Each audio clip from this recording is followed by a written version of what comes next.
Let's go. Hey everybody, it's the Saturday Show. You know what that means. That means anything that I didn't think of throughout the week, anything that you want me to talk about any part of the gaming industry is fair game. If you want me to talk about it, it's super easy for you to get it on the show. Send a tweet to me.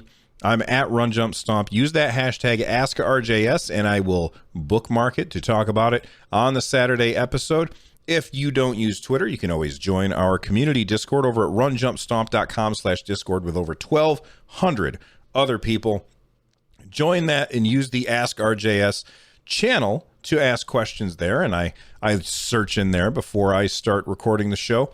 Now, with that being said, let's get started with a tweet that came to us from at Club Nintendork. He said, "Hey, at RunJumpStomp, how do you feel about Final Fantasy XIV locking a game that has already been paid for behind a monthly subscription? I just had a friend quit playing because he didn't realize he was going to have to pay another monthly sub on top of PS Plus." All right, this is a good question, and a question that I feel has been answered a million times a long time ago. And as MMOs, massively multiplayer online games, have fallen out of favor and become less popular over time, I think that it's less well known that most MMOs have a subscription. You know, especially the big ones like World of Warcraft and Final Fantasy XIV. I still remember I was at work. This is back when I was in the Army. I was working in an underground bunker in Hawaii. And one of my friends came to work, and he knew that I was a big video game player, and he was a big video game player. And he said, "Bill, I have got a game that you need to try." And I said, "What is it?" He said, "Ultima Online." And he told me about it, and I was like, "This sounds amazing. And how much is it?" And he said, "Well, it's X dollars and $9 a month," or whatever the price was. I can't remember. And I said, "Hold on a sec. Are you telling me that not only do I have to pay for the game, but then I have to pay every month to keep playing the game? That's asinine. There's no way I'm going to do that."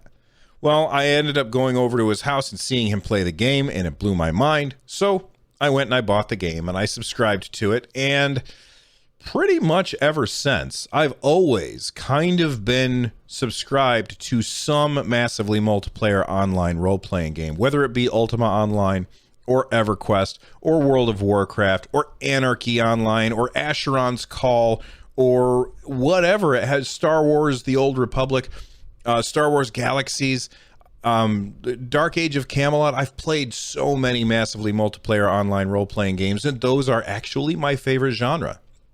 So I have come from this place where your friend is now, where I've said, that's ridiculous, I'm not doing that. And then fast forward 20 years, I've been doing it nonstop since. So I understand where your friend's coming from, but I do have to say that when you're talking about an MMO, there is an ongoing development that happens with these games. This is not a game where you buy it and it's done and you never, like, they never do any more work on it. Almost every single month in an MMO, there is some kind of new content that is being made by the developer so that their customers who are playing that game can continue to have entertainment. Many times when people are playing an MMO and they are really playing an MMO, that's the only game they played. For about 7 years, the only game that I played was World of Warcraft. I might dip my toe into a couple of other games here and there, but World of Warcraft was the only game I played for about 7 years. And that's not something that I say with regret, because I had an absolute blast playing that game with my friends.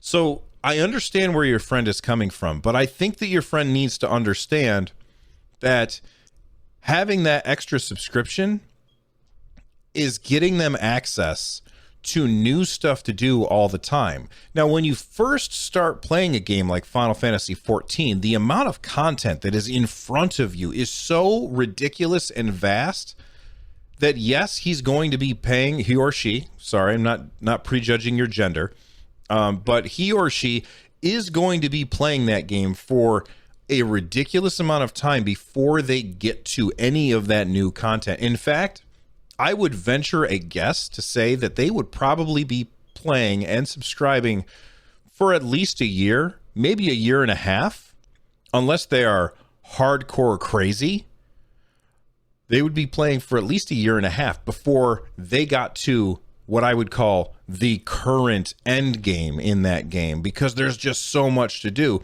And once you can get to the end game real fast, but that's for people who've been playing forever and they make a new character. When you're a brand new character, you've got the little sprout next to your name in Final Fantasy 14, it's going to take you ages to get to the end and then have to wait for the new content. I think that it is perfectly fair for massively multiplayer online role-playing games to require a subscription. However, I must say that other massive or MMOs, other MMOs have found ways to monetize their games without a subscription. Games like Guild Wars 2. You can now play Guild Wars 2 for free. You used to buy it and then play it no subscription, but now you can get it for free. But games like Guild Wars 2, what they do is they monetize the customer in different ways, in optional ways. Ways like, here's a cool new mount, you can pay money for it. All right, that's cool. All right. World of Warcraft and Final Fantasy 14, they both do that stuff, that secondary monetization, and they also do the primary monetization where you also pay a subscription. I'm of the opinion, and I could be wrong, but I'm of the opinion that at the end of the day, companies like like Square Enix would make more money from Final Fantasy 14 if they offered a free way to play or a cheaper way to play. Maybe reduce the subscription to $3 a month and have some kind of restrictions on playing, or get rid of the subscription altogether and make it optional, very much like they do in Elder Scrolls Online. Now, when I say optional in Elder Scrolls Online, it's not really optional. And the reason why it's not really optional is because one of the things that comes with the subscription in Elder Scrolls Online is the crafting bag. And in the crafting bag goes all of your crafting materials, of which there are many in Elder Scrolls Online. So if you have the subscription, all that stuff is not clogging up your inventory, and it's much more, it's just much better experience to play that way than it is to be a free-to-play person. Again, I think that Final Fantasy 14 would make more money because more people would be playing the game, but it seems like something that Square Enix and Blizzard are not interested in doing as far as getting rid of those subscriptions at this point. That being said, I hope your friend gives it another shot, because Final Fantasy 14 is one of my favorite games of all time, and it's absolutely amazing. And it's really impressive how Square Enix and Yoshi P took that game with such a horrible launch and turned it around. In fact, if you have not yet watched the fall and rise of Final Fantasy 14 on YouTube, do yourself a favor and check it out.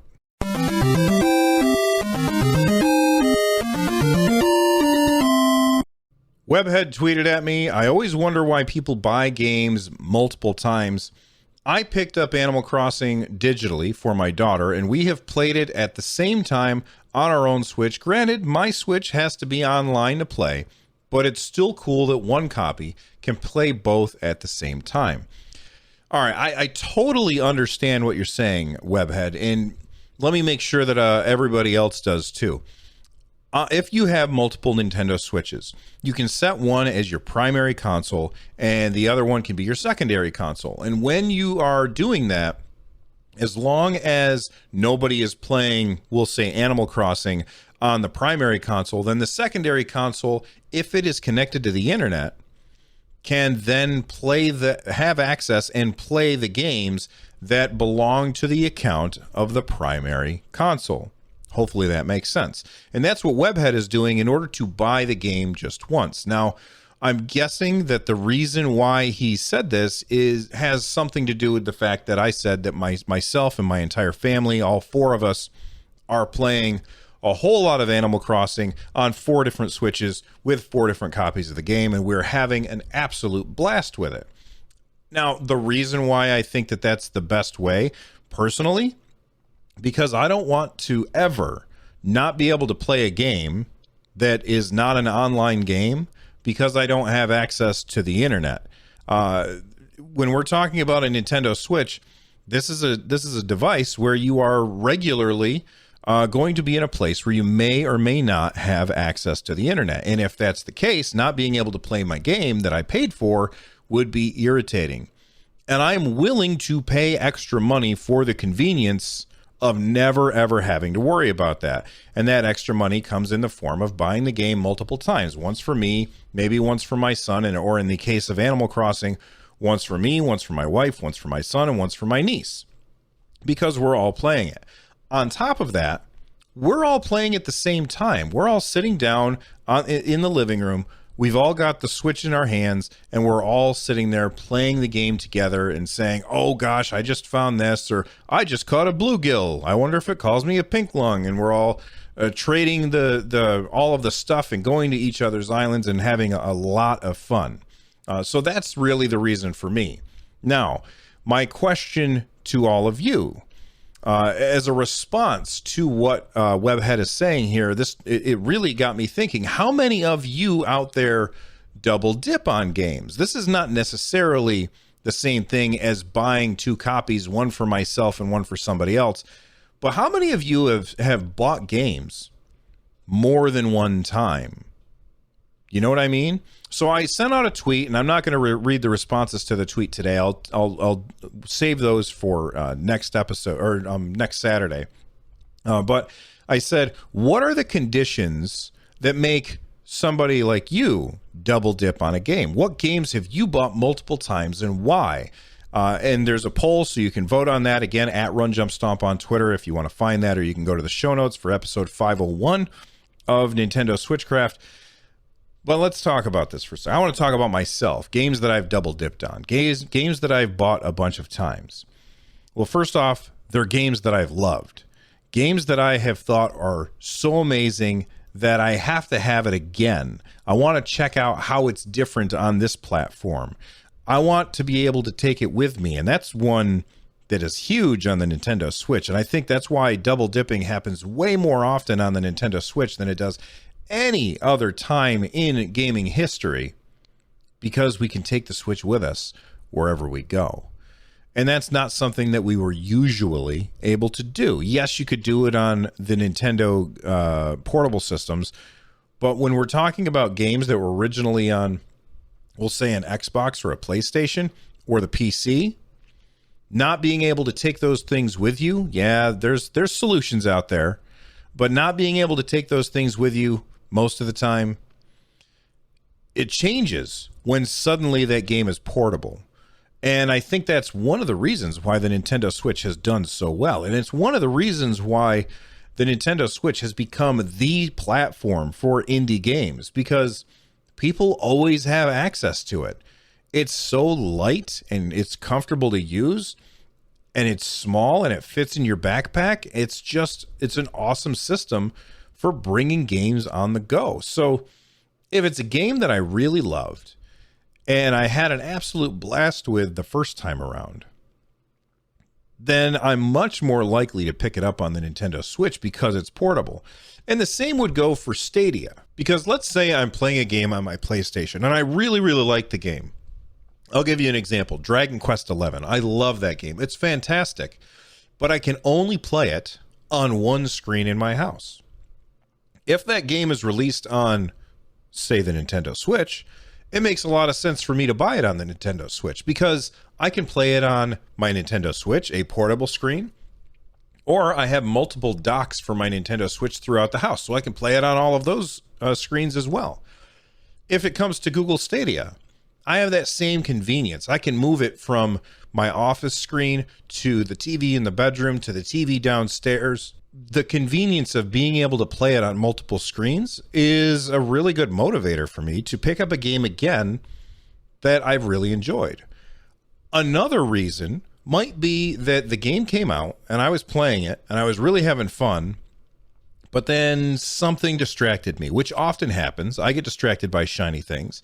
So I switched over to play something else and I never got back to it. And sure, I could play it on the original system that I was playing it on, but maybe they have released an up-resed version that has new graphics or includes all of the DLC, or maybe it's on sale, and I'm much more likely to buy it again in that case. At the end of the day, I think that there's a lot of good reasons why you might double dip or sometimes even triple dip on a game, and it all depends on what your situation is, both financially and the reasons why you might do it, things like convenience or portability. Anyway, if you want to tell me and everybody else why you may or may not double dip on games, reply to that tweet and we'll get it on the show next week. And I'm all for hearing why people never double dip on games, because I know that there's a lot of people out there who that applies to as well. So last week we had a tweet from someone asking about the Switch Pro and what would make me replace my regular Switch with it. So I turned the question around and I said, that's a great question. I'm answering it right now on the show, but I'm curious what everyone else thinks. What feature do you need? And I said need in all caps, to make you upgrade from a Switch to a Switch Pro /XL or whatever they may or may not call it. Reply with your reasons for the next show. And let's take a look at some of the answers. So first off, Adamantium says, a Zelda edition would make me upgrade regardless. Other than that, probably not until I can no longer play new games on my old Switch. So Adamantium is assuming that when the Switch Pro comes out, that will actually bifurcate the audience. And some games will only run on a new Switch, and some games will run on both a new Switch and an old Switch. And I can understand why he would say that, mostly because Nintendo has done that in the past with the new 3DS XL. When that new 3DS XL came out, there was a game, Xenoblade Chronicles, which was a port of a Wii game, which is kind of crazy that they were able to get it running on a portable system like the 3DS. And it only ran on the new one and did not run on the old one. At Nintendo Fit said that they would need a larger screen, hardier processors, and they want it to be able to run higher end games with less compromises, even if it's just in docked mode. And to that person, Nintendo Fit, I say, I worry that bifurcating the market by making games that would only run on the new one would hurt the entire Switch ecosystem in the long run. I think that is a very bad idea, and I hope that they never do it. If they do bring out a Switch Pro, Switch XL, I hope that it works the same way as the Xbox One to the Xbox One X. The same way as the PS4 to the PS4 Pro. Doing that, where all games run on both but will run better on the Pro version, I think that that's the right model, which is surprising to me because when that originally was announced that they were bringing those systems out, I was very wary that the Pro systems would get ignored because all of the developers would say, I want to go to the lowest common denominator and make sure everybody can run the games. Or B, they would make games that would run on the new systems, but they would run real bad on the old systems. And I think that didn't happen. And the reason why that didn't happen is mostly because I think that the newer gaming engines that are used to make video games, I think that they're better at dealing with variable hardware than they used to be. And this is coming from a non-engineer who doesn't really know anything at all about that stuff. Anyway, I think that I thank you for responding to those questions. The Atari 2600. Now get up to $30 in rebate offers plus a free Pac-Man. During the last Direct, they announced that Borderlands 1 and 2 will be running on the Nintendo Switch at 1080p, 30 frames per second, and they would have motion controls. And I said, will you be picking this up? Reply with your reasons, and I will read them on the show. Now, this kind of goes back with what Webhead was asking about earlier about double dipping, because a lot of people have already played Borderlands 1 and 2. Myself, I have not played either Borderlands 1 or Borderlands 2, so if I pick them up on the Nintendo Switch, it would be my first time and not actually a double dip. Let's see what everybody said. 57% of people said no, they would not be picking these up. 42% of people said yes, they would. Charles McFall, who's a good friend of mine, said, I already own both of those on all my other machines. I love the game, but after beating it many times, how many times can I really keep buying it? However, if this is your first run, I highly recommend Borderlands 2 with all add-ons for Switch.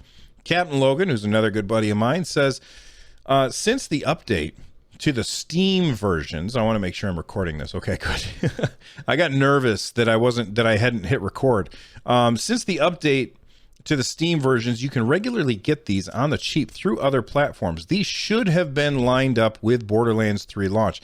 That's a really good point. Borderlands 3 launched not that long ago, and it would have been nice if the Borderlands 1 and 2 on the Switch were launched at the same time. However, I'm guessing that the development just couldn't work it out. They probably needed to free up people who were working on Borderlands 3 to work on Borderlands 1 and 2 ports. That is, of course, unless they have actually, I don't think that makes sense. If I remember correctly, they hired a third company to work on the ports, so I don't think it was actually 2K Games that are working on it. Anyway, moving on.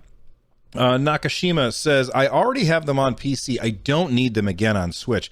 I also much prefer keyboard and mouse for any game where I have to aim anyway. I'm no good with a controller when it comes to precision. Matt, aka Kodiak, says, if it runs well, yes, I'll buy it. I think that'll be the 5th time for Borderlands 1. I'm not too fussed about motion controls, though. Kid Whimsical says, no, I've played them enough on Xbox and PC. And let me see, we'll do one more. Bug Hunt Man says, my backlog is way too big already. Not to mention Animal Crossing is taking up all of my time and is never ending. Thank you very much for everybody who replied to that question. As Nintendo begins to take on new forms, it's important that we can measure how addictive they truly are. All right, I've got 2 more questions that I'm going to get through very, very quickly because I feel like we're going kind of long today. The first one is, where are you going to be playing Minecraft Dungeons when it comes out? If you don't know, Minecraft Dungeons is basically Diablo with a Minecraft skin on it, and I've heard very, very good things on it. Some people have said that this may be Microsoft's best game of the year, which is very exciting for me because I love the Minecraft aesthetic, and I can't wait to play Minecraft Dungeons. Anyway, I said, where are you guys going to play it? 51% said Switch. 5.9% said PS4. 19.6% said Windows, and Xbox was coming in at 23.5%. Now, my very good friend Craig says that he will be playing at home because of the quarantine. Touche, Craig. Touche. I want to say that as far as this breakout of 51% playing on the Switch, this is a very self-selecting kind of poll. And the reason is because I do a podcast about Nintendo. So a lot of people who are going to see my tweet are going to probably be playing it on Nintendo. That being said, the big thing here is PS4 is really, really low. That surprises me. Actually, maybe it doesn't surprise me. And here's why. A lot of people might want to play it on Switch because portable. A lot of people are going to be playing it on Xbox and Windows because of Game Pass. Dave Bellringer, he says Xbox because of Game Pass. Chris N says, we'll try it on the Switch so that it's portable. And let's view more replies. That just closed on me. Let's see. Chris Pengilly says Xbox because of Game Pass. Darkwing agrees with Chris N's about Switch because it's portable. When you're talking about the Game Pass, if you are subscribed to Game Pass, then you're going to have access to that game without having to pay for it on either Xbox or PC. Actually, on both Xbox and PC. I think that that's a pretty good motivating factor. All right, one last question. I asked, will you be playing The Outer Worlds when it comes to Nintendo Switch on June 5th? Let's see. We said 64% said no. 35% said yes. Lieutenant Red Panda says, I wasn't a fan of it on Xbox One, so I will pass. Captain Logan said, yes, I plan to pick up a copy to support a friend of mine. Octoon Z Boom says, I played on the X via Xbox. I'm assuming that they mean Xbox.